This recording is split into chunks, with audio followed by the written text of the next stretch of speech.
Hi, I'm the Moorlander and this is Moorlander EDC. This is the perfect time of year to be talking about torches and flashlights and also stepping out of comfort zone of what a typical torch or flashlight is.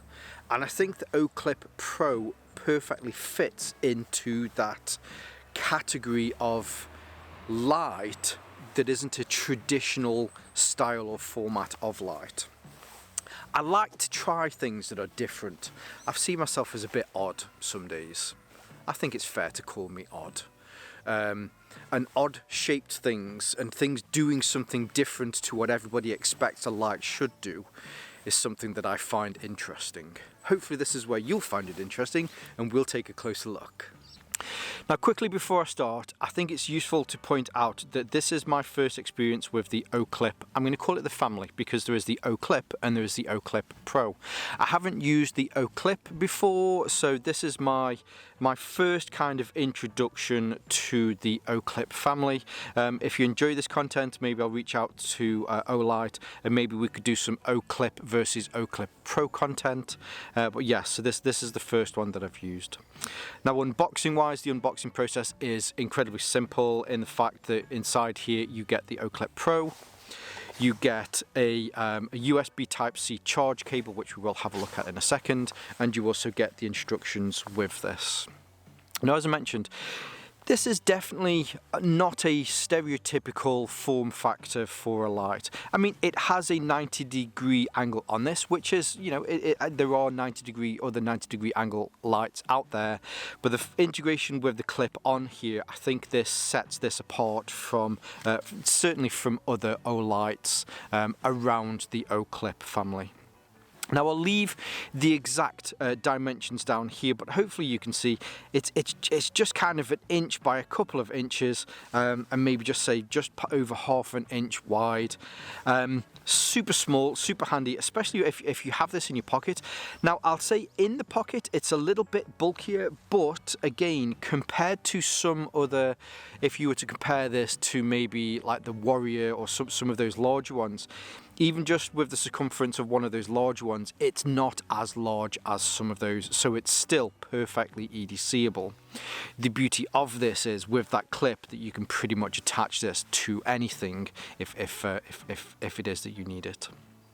Construction wise, it's constructed from the same 6061 T6 aluminium that the vast majority of Olight lights are made from, which means that it's nice and light, coming in at just 53 grams, but also reasonably tough as well. It's one of the beauties of a 6061 T6 aluminium, due to the good properties that it has with that.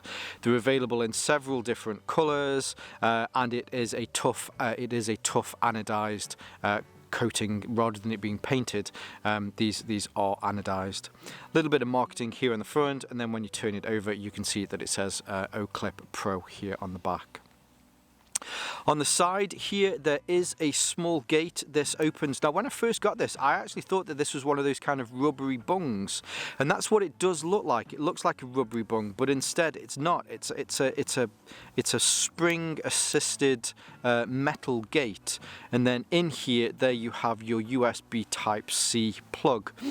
I've tried this with the charger that comes with it, but I've also tried this with 6 other USB cables, and they all work perfectly in here. The battery on the inside of this is just enough to give this enough, well, I say enough power, but also last you long enough. You have a 580 milliamp hour battery in here. Now, as I'm sure you could probably guess from the outside of this, it is a fully internal battery. It's not a battery that you can swap out if you need to. If that's the kind of thing that you need, this might not be the light for you. However, I think for 99.9% of us, it's going to be just right with the functionality that this has. The clip on the back is made from the same aluminium, and on the inside, hopefully you can see on the inside here, which is why I got this colour, mainly because it's a lot easier to see. You do have some rubber palms, I don't know what you'd call it, but just some rubber grips. So if you need to put this onto some metal, I guess it would still grip that, but with your clothes, when it's on here, it does hold on there really fast. Now, if you do pull it, it will come off, but at the end of the day, well, don't pull it and it won't come off. In the time that I've been testing this, doing all the stupid stuff that I do with lights for a laugh, it's certainly never pulled, or it's never come off accidentally when it's been hit against something. You also have some magnets in here as well. I don't have any I don't have anything magnetic on me at the moment, but do I? I do. Yes, my wallet. I'm trying to cover my details, but it will magnetize, and it magnetizes on this corner here. So it's not here on this section, it's actually here on this. So if you did need to attach this to something so that you could direct it in a certain way, then you can do that with it as well. Now, as far as the functionality is concerned, I'd say this is definitely a feature-rich light. Now, looking here on the front, hopefully you'll be able to see that we have an array of LEDs. That is because with this you get a floodlight, you get a spotlight, and you also get a red light, and they're all done through this single button here on the side. This button is multifunctional, so if I just press it quickly for a second, hopefully you'll be able to see there that a light turned on. So there is an LED right in the center of this, so it will give you, and that will give you a readout of how your battery is doing. So you've either got a green light, a green flashing light, an amber light, or a red light to tell you roughly how much light there is left in this, and whether or not you need to, charge it quickly. Outside of that, you'll be able to see that we have floodlight, spotlight, and red light. So it'll even tell you which mode that you're in, and you use, like Olight have on quite a few of their different multifunctional lights, you have this little jog or mode selector wheel that will allow you to be able to transfer between each of these different modes. Now, you might notice as well, so it'll turn off any second. See that the LED in the middle there? So as I move through these, rather than having to actually turn it on to be able to see how much battery you have left, a very easy way is just to be able to switch between a mode and then back again, and the light will come on to tell you whether or not you need to charge this. For all of these modes, you will find that it is a single press to turn it on and a single press to turn it off. Here we are on the spotlight, on, off, and then here we have the red light, on and off. That was actually in beacon mode at the moment, which is why it looked like it turned off, but we will get back to that.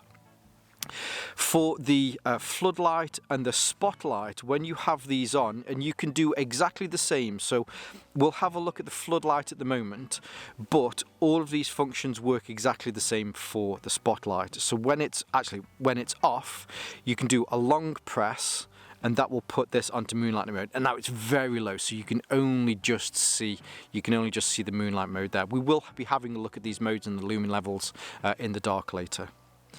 Now, to change between the different modes, you then do, as you do with pretty much every single Olight, you then do a long press and it will cycle you through the modes. So at the moment we're on low, another long press will take me up to medium, and another long press will take me up to high.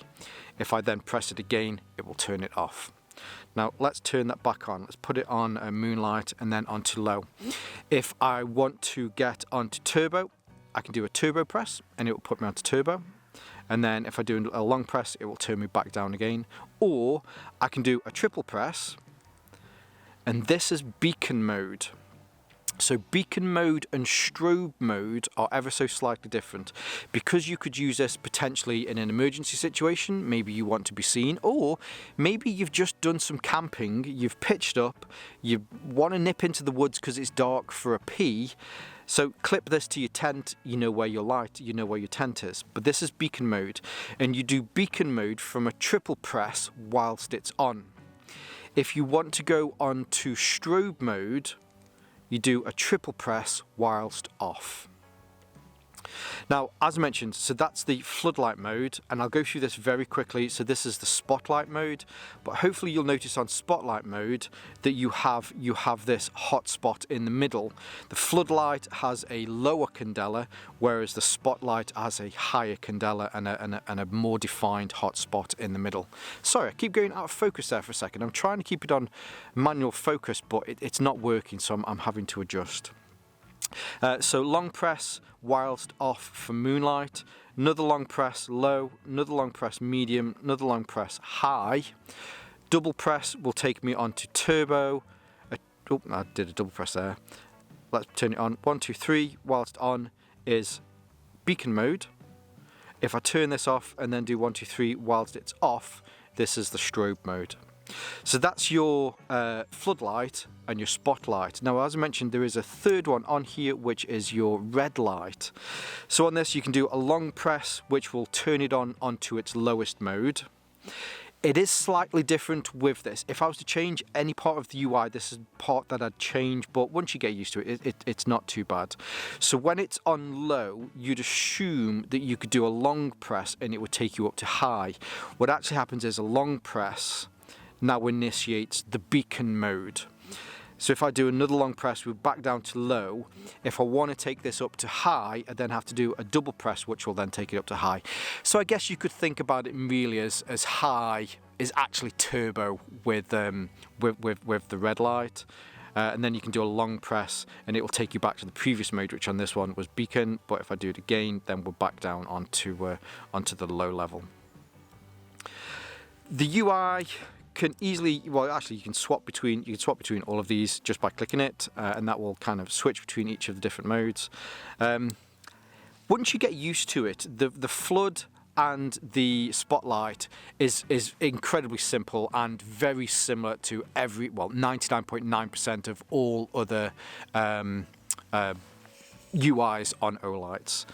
With the red light, you just have to remember that the high is actually really kind of turbo. So if you do a double press, always remember double press to turbo, then you'll get the high mode on here, rather than doing, if it's on and you do a long press, it then changes it to beacon mode. Not particularly difficult to remember, and very simple once you've got it nailed down. So yeah, let's fast forward and, well actually, yeah, let's fast forward and see how this works in the dark. Now, we seem to have some of this frozen precipitation falling from the sky. So we'll go through these modes quickly. So whilst it's off, we're on floodlight at the moment. I'll do a long press, and this is just 1 lumen. Now, in floodlight, it does a reasonably good job. I can see maybe a meter or so ahead of me. It's not particularly dark. The snow is helping a lot with the light pollution, so it's not the darkest, but 1 lumen on moonlight mode does reasonably well. I can do a long press, which then takes me up to low, which is 10 lumens. Now with this, I can easily see 5 or 6 meters ahead. You can see the snow falling down here onto the jetty. If I come out onto this, we can see onto the water. For low mode, 10 lumens is great. Then do a long press to medium. This on medium is 100 lumens. So now being able to see off into the distance, I can see easily up to about 10 meters. I think the snow falling might not do the best job of being able to show. Reasonably white light as well, which is quite nice. Looking out into the lake, the trees, there's a house, trees on the opposite side. You can kind of just see, definitely can't see the little island in the middle.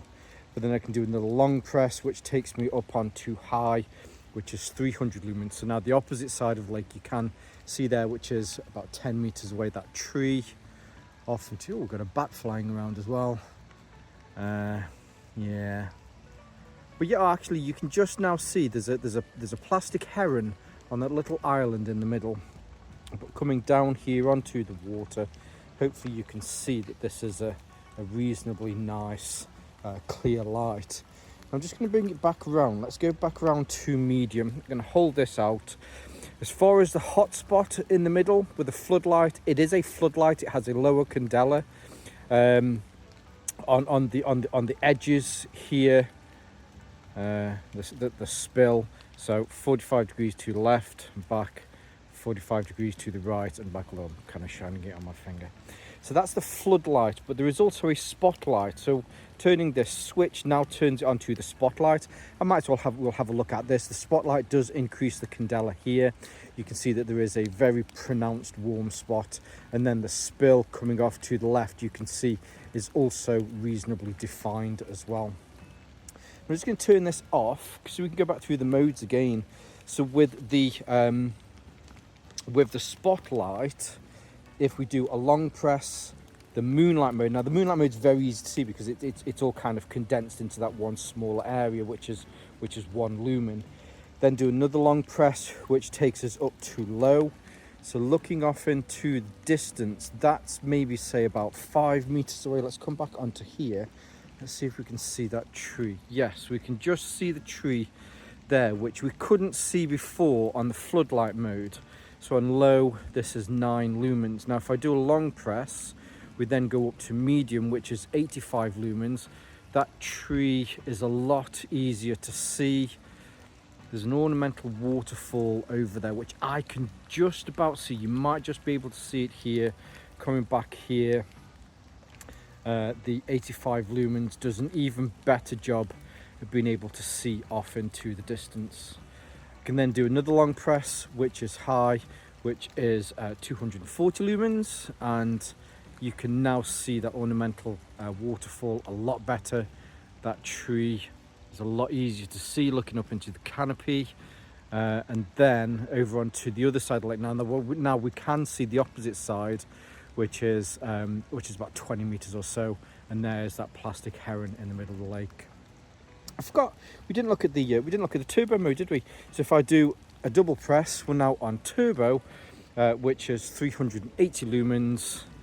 Again, a lot easier to be able to see that.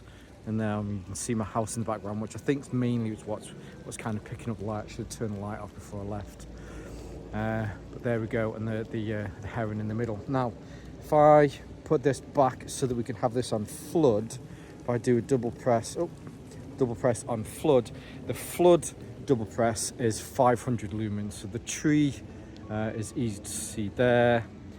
Can just about see the opposite side. Now with the flood, it does have a lot lower candela, but being able to see around like this, it's a lot easier to be able to find things. Now the last one's on here. Let's put this onto the red mode. All right, we're still on beacon, so let's do a long press, which will put us onto the lower mode, which is just 4 lumens.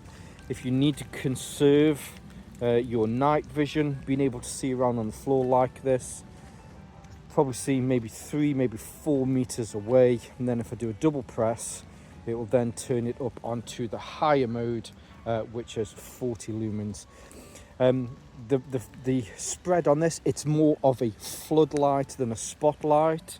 I keep kind of going out of focus, but I'm kind of, oh, that looks really eerie, doesn't it? All the snow coming down like that with the red light. Let's do a long press. Beacon, as you can see, does use the higher end of the light. But yeah, really nice in the dark. I really do like small lights like this. I think when we think about EDC, there's so many of those EDC flashlights that you just put in your pocket and you do whatever it is that you need to. But just the versatility, and I think that's what really jumps out when I think about the OClip, I suppose the OClip Pro, and to some small degree the OClip, which I know I have mentioned I haven't looked at, but can do in the future. It's just the versatility of lights like these. Yes, if you wanted to kind of walk around and point it at things, and of course you can do. It's a little strange one to hold. You kind of have to hold it like this if you're just using it as a traditional light. But beyond that, being able to clip it to something, being able to put it, I mean, if I wanted to, I could wear this as a headlight kind of thing. The uses for this are really only limited by your own imagination and how you can possibly use this. And And the beauty is, well, it also fits into all those small little places. So when you've asked your daughter if she can hold a little light for you because her hand gets into a certain place, which is I was trying to fix a light on my wife's car the other day. She's got a beautiful little hand that fits in whilst holding something like this and can get you even better, I said hold the light moments to completely mess with your children's memories of working with their dads in the future. Anyway, yes, really do like small lights like this. Now I do, as I mentioned at the beginning of this, I put in the notes at the beginning of this was sent to me from Olight. Their Black Friday, Cyber Monday weekend sales have kind of already started, so I thought it'd be useful to make this content in conjunction with that. There are some links below so that you can get exclusive discounts from these, and if you choose to use some of those links, it does give me a small kickback, which helps me to fund my channel and to make content like this. So yes, a huge thank you to Olight for sending this my way. All of those links will be below. I'll leave some of my social media links for me here on Moorlander EDC and my sister channel Moorlander Tactical. And whether you're watching this on YouTube or Rumble, as always, stay safe, stay Moorlander, and stay EDC. It's the tree. Doris. Doris. What was that?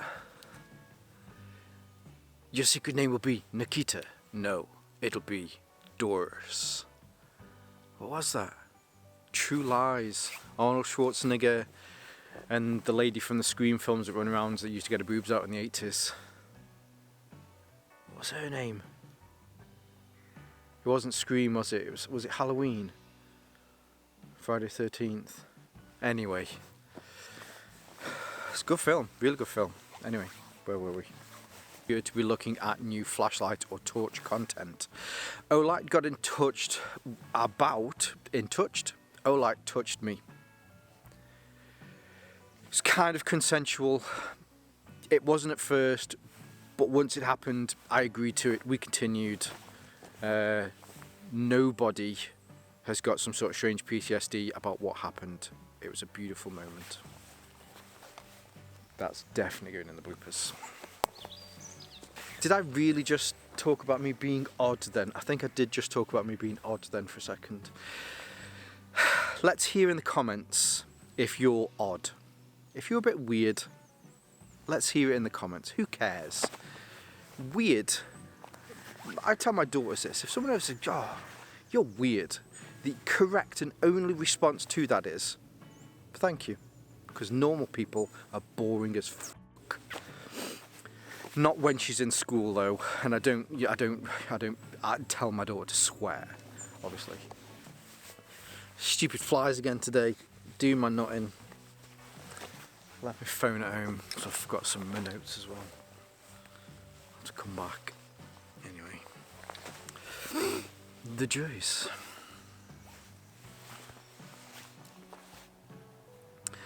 I think the OLIT? That's what I like to think about little kind of clippy lights like this. It's not different from other clippy lights in the fact that